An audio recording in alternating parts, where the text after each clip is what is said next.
KVP.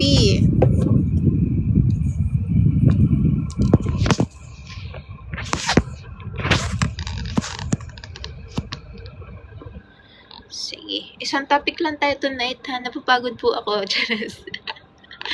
Okay. Effect of radiographic contrast, effects of KVP, and other factors on radiographic contrast. Okay, so number 1, let's describe muna your KVP and MAS. Your KVP, guys, this is your kilovoltage peak. Usually, your kilovoltage peak or KVP controls the beam penetrability. Or how energetic is the beam. Okay, so KVP controls the beam penetrability, how energetic is the beam, or your beam quality. Okay, quality of the beam. Kung ano ba siya ka-energetic. If you look at the wave, guys, this is a wave. Okay? Makikita natin ang beam quality or beam energy dito sa wavelength. Okay? The distance between two waves. Okay? Kapag mataas po ang wavelength natin represented by lambda, if mataas po ang wavelength natin, mas mababa po ang frequency. Pag sinabi pong frequency, gaano ba kadami ang wave natin? Ganyan, frequency. Okay? Kapag mataas ang wavelength, bababa ang frequency natin, bababa din ang energy of the beam. Okay? Kapag mababa naman po ang wavelength natin, just in the second wave, pag mababa ang wavelength, tataas ang frequency or the number of the waves, and tataas din ang energy ng ating X-rays. Okay, so that's the kilovoltage peak. Okay, the effect of radiographic of KVP sa radiographic contrast natin, okay, is an inverse relationship. Okay, decrease contrast. Wait lang. Tingnan muna natin.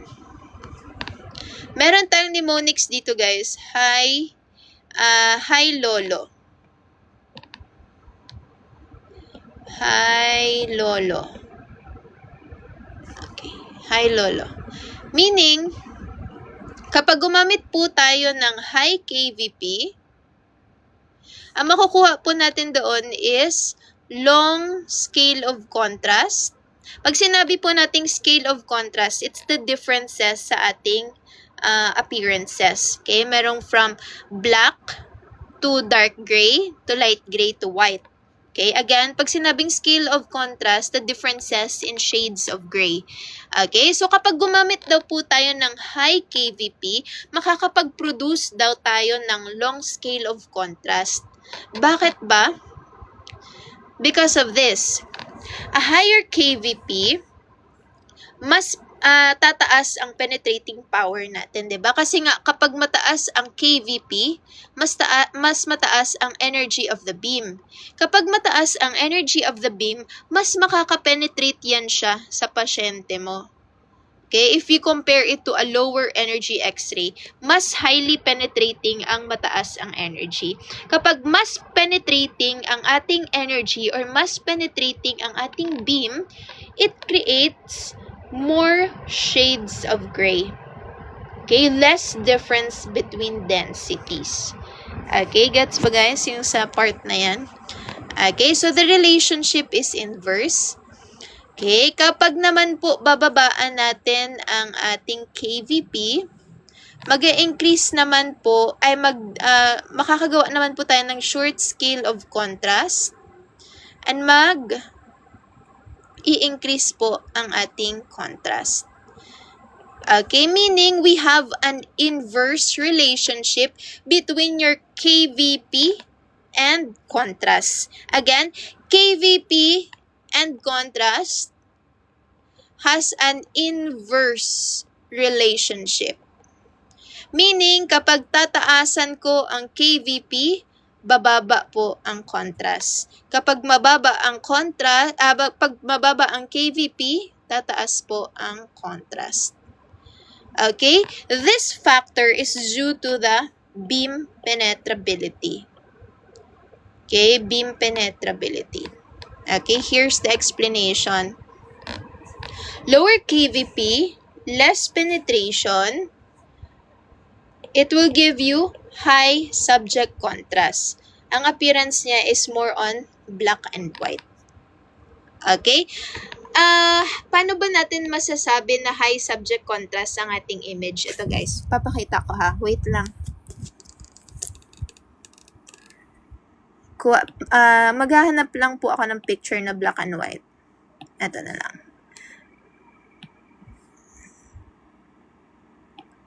Contrast. Filter pala muna. Ito na lang. Gagawin muna natin siyang black and white. Hi kayo sa pamangkin ko. Hi. Okay. So, punta kayo sa contrast lang. Okay. So, kapag mababa po ang ating contrast, notice,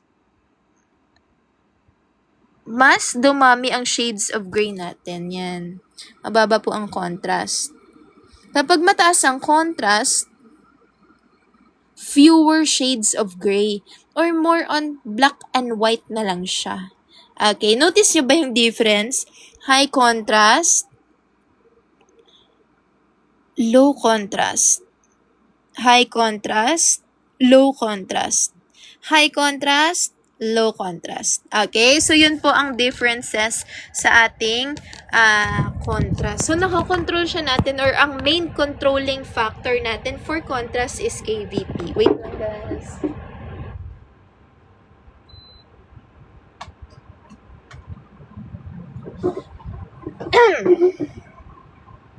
Okay, gets na po ba si KVP? Again, meron po tayong inverse relationship between your KVP and contrast. Kapag mataas ang contrast, bababa po. Kapag mataas ang KVP, bababa po si contrast. Kapag mababa ang KVP, tataas po si contrast. Okay, tandaan lang po natin ito, high lolo. High lolo. And then baliktarin nyo na lang po. Again, high KVP, long scale of contrast will give you low contrast. Inverse relationship. Okay? Next is MAS. Ang MAS naman natin has minimal or indirect effect with our contrast. Your MAS kasi, this one controls the beam quantity. Pag sinabi nating beam quantity, gaano ba karami ang ating X-rays na na-produce? If you remember our last topic guys, di ba nga doon sa filament, nagka-create daw tayo ng electrons. So kapag mataas po ang MAS or ang current natin, mas umiinit po ang ating filament. Mas umiinit ang filament natin, mas tumataas or mas dumadami ang number of electrons. Okay, so we have minimal or indirect effect dito sa contrast natin. Kasi parang yung nakokontrol nito kasi is how grainy. Kasi kapag grainy po ang appearance ng ating radiograph, merong mga pintok-pintok na ganyan. Kapag grainy po ang appearance, it's possible na it is due to photon starvation. Meron pong photon starvation na naganap. Meaning, kapag grainy ang appearance, kulang po ang ating beam quantity. Kulang po ang naisupply natin na number of X-rays. Kaya siya naging grainy. Photon starvation. Okay? It will result to, quantum Mottle effect. Okay, if you're familiar with quantum Mottle effect. Okay, naging grainy ang appearance natin due to photon starvation, quantum Mottle effect. Okay, so again, your MAS has minimal or has an indirect effect with contrast kasi nga, this one primarily affects your density.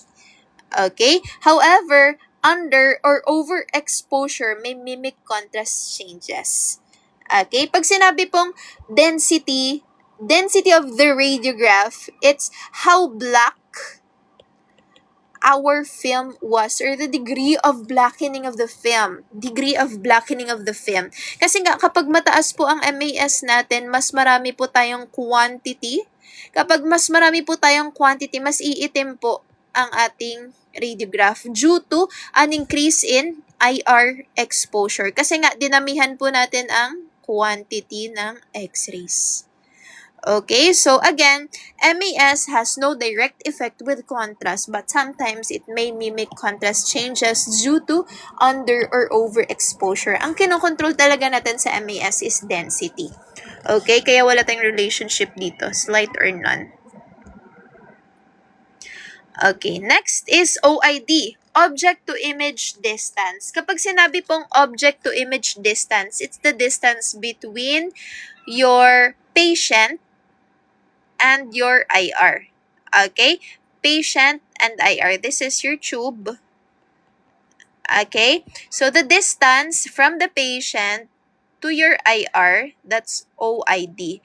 The distance from your tube to your IR, that's SID. Okay? Patient to IR, OID.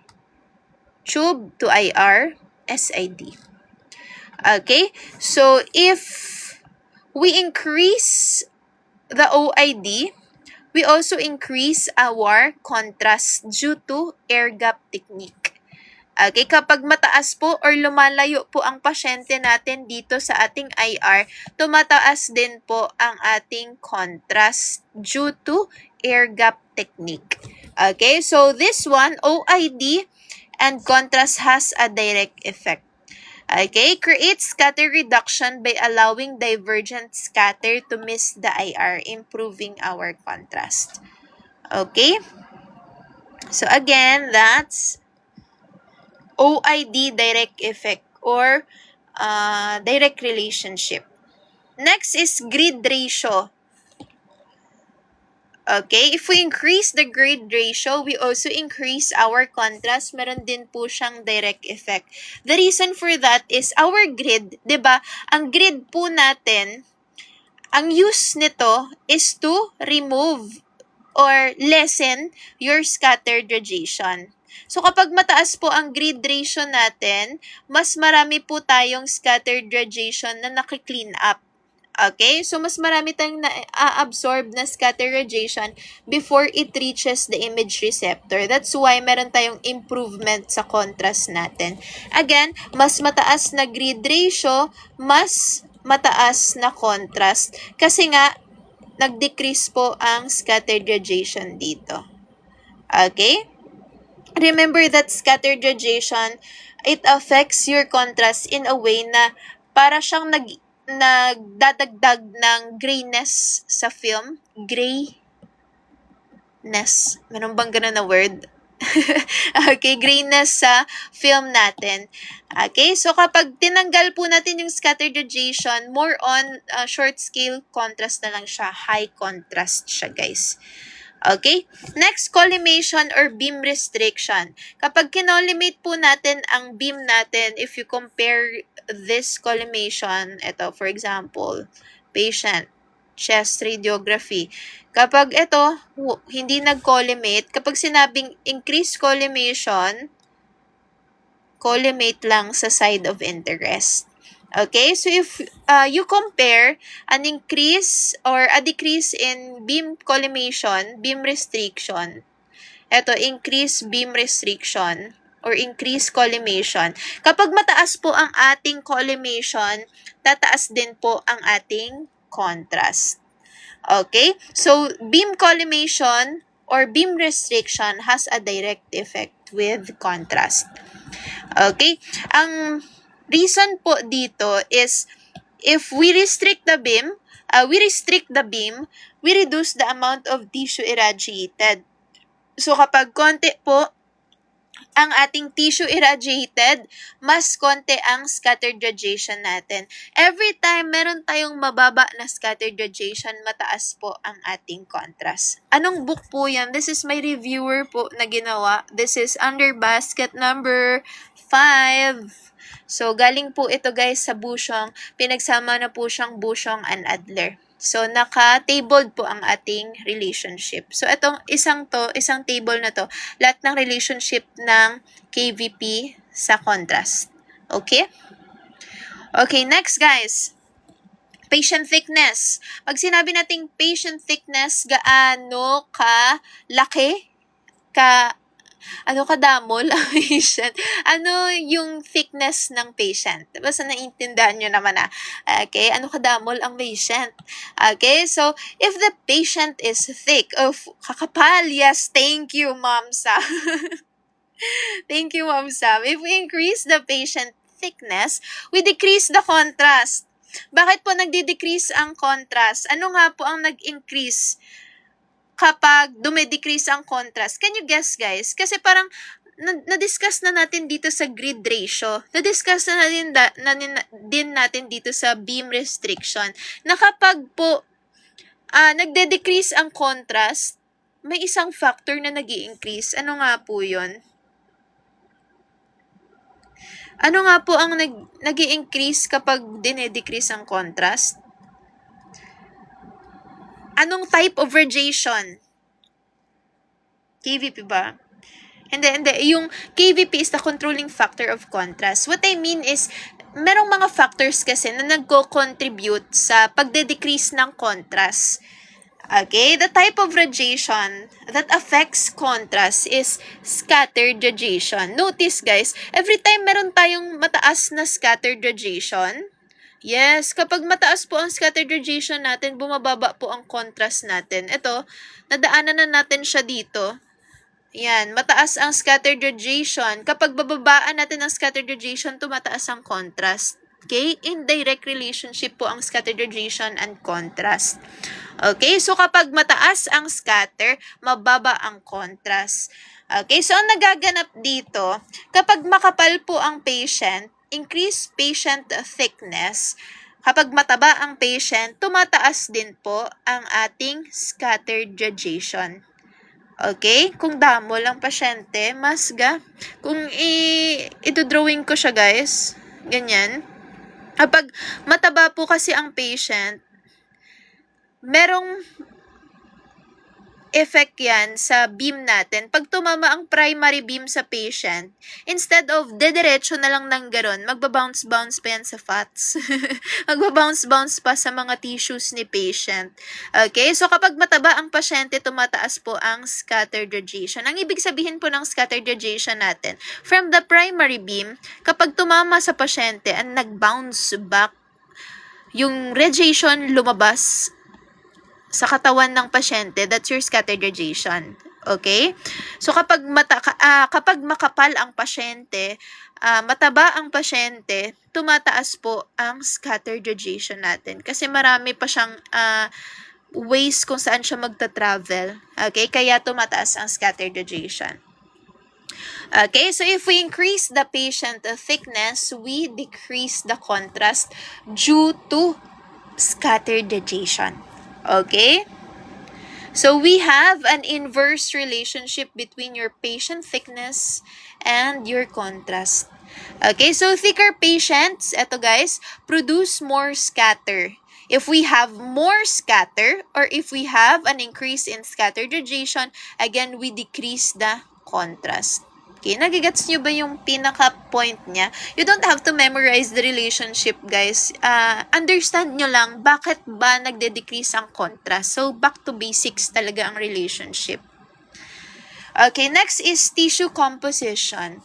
Ang tissue composition has a variable effect with contrast. Pag sinabi po nating variable effect, pwede siyang tumaas, pwede din siyang bumaba.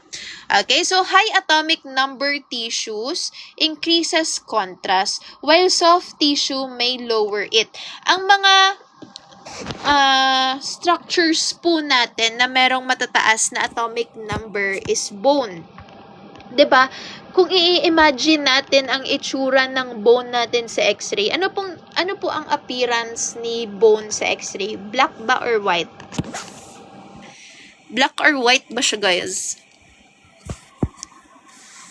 Appearance of bone sa X-ray, black or white? White, very good, or radiopaque in appearance. Okay? So, bakit nga ba ganito? Okay? So, example lang, meron akong dalawang tissue. This is the bone. This is the soft tissue. Okay? So, ang bone ko, if i-drawing ko siya, since mataas ang atomic number nito, parang ganito yung itsura niya kapag i-drawing ko siya. Medyo compact siya. While your soft tissue, medyo ganito. Okay, this is your IR. IR. Kapag tumama po ang aking x-rays dito sa bone, ma-absorb siya. Walang IR exposure na naganap. So, no IR exposure. Kaya puti po ang ating radiograph or puti ang appearance natin sa radiograph. Kapag naman soft tissue, pwede akong dumaan dito kasi may spaces naman.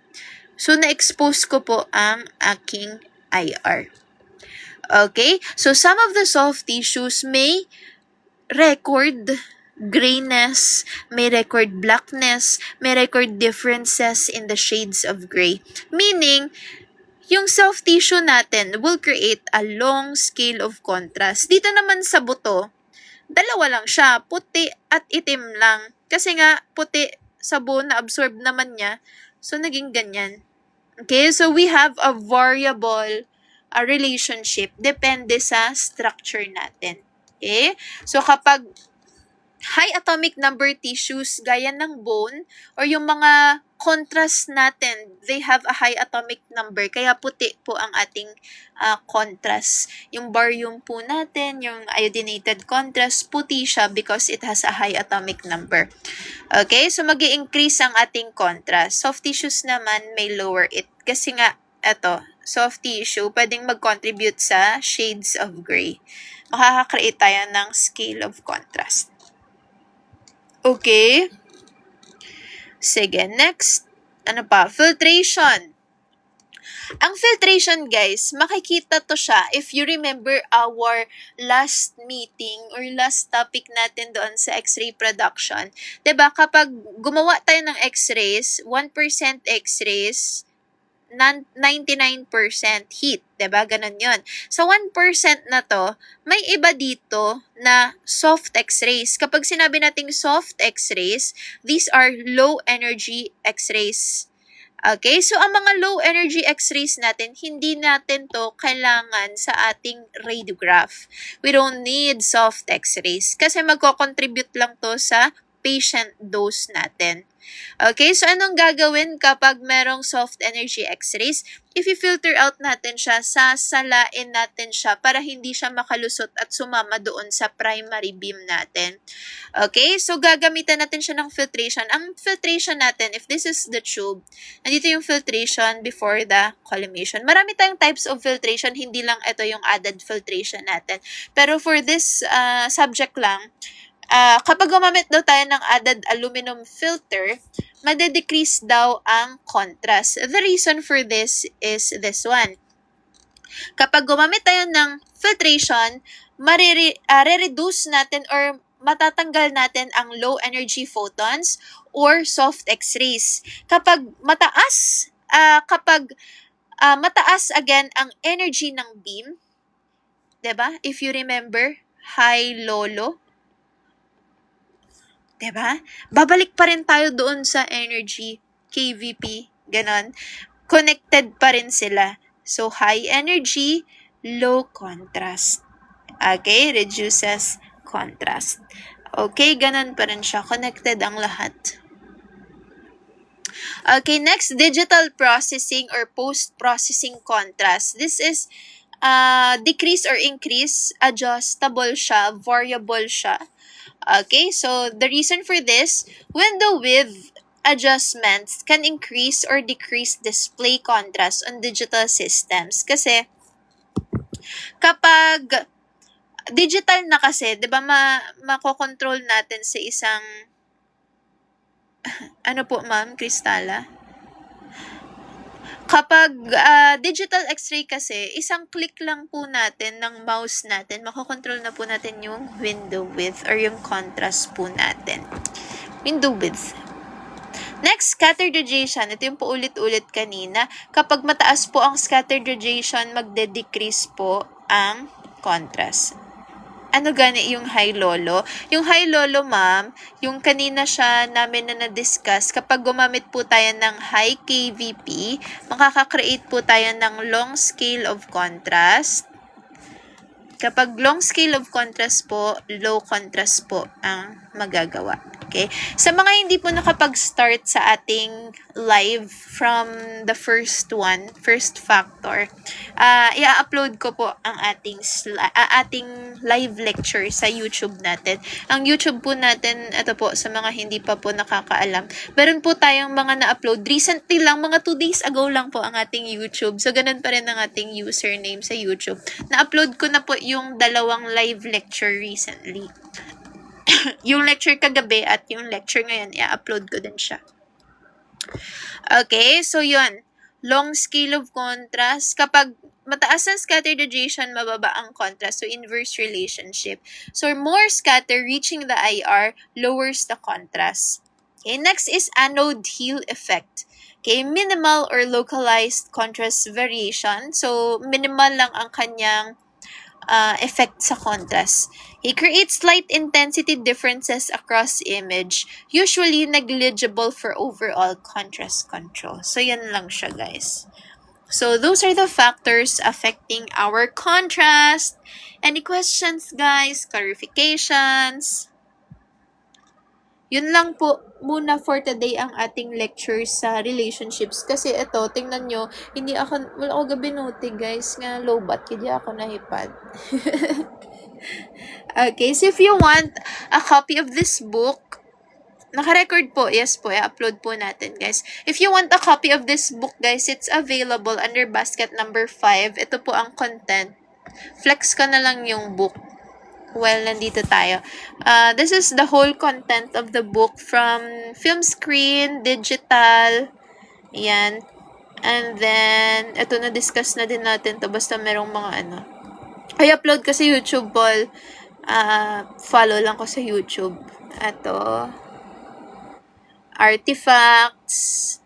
Merong, ayan, list of formulas. Lahat ng formulas natin nandito. And then, practice test. And space for the problem solving and your answer keys. So, yun lahat ng ating... And then, yung mga relationships nga, yung na-discuss natin ngayon, ito siya. Nandito lahat. List of relationships. Naka-table din ang relationships natin. Ito pa, pathologies, meron din. Okay, so yun lang muna, guys. It's 10 p.m. Sige, miss, thank you. Tanim magka-skeletal survey. Paul, resigned na ko, Paul. Wala na skeletal survey. Sa sunod naman, ma-witness yun na ang akon. Career change. Career change. Meron din po ba PDF file? Hindi po ako nagbibenta ng PDF, ma'am, to avoid lang reproduction. Kasi ang dami-daming radtech na nagbibenta ng mga files na hindi sa kanila, guys. So, yun ang iniiwasan natin. Kapag nagbenta kasi ako ng PDF, baka may mag-claim na kayo yung gumawa. Cheers. Anong oras ka po nagla-live? Usually ganito po. From 8 p.m., 9 p.m., or 10 p.m. Pero ngayon, matutulog na po tayo. So, upload ko na lang po ang live natin sa YouTube. Thank you po. Salamat din sa pag-chika sa akin, guys. Sa susunod ulit po. Thank you po. Bye-bye!